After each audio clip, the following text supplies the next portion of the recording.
يدرس فريق نادي الهلال الانسحاب من بطولة كأس السوبر المحلي المقامة في دولة هونغ كونغ بسبب إرهاق اللاعبين.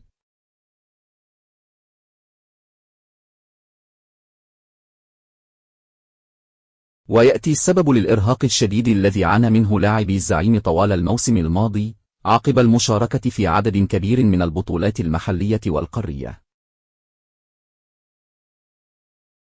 فكرة الانسحاب من بطولة السوبر لمنح الفريق مساحة زمنية أطول للاستعداد للموسم الجديد بعد تأخر حصول اللاعبين على إجازة نهاية الموسم بسبب مونديال الأندية.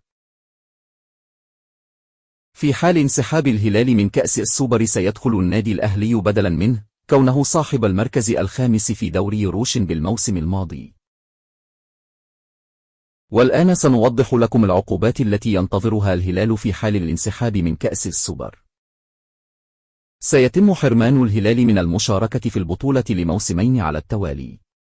سيدفع نادي الهلال غرامة مالية قدرها 500 ألف ريال. كما سيتم إلزام الهلال بتعويض الأضرار والخسائر الناتجة عن انسحابه، والتي ستقدر قيمتها اللجنة وتتمثل في البث التلفزيوني والرعاية والإعلانات.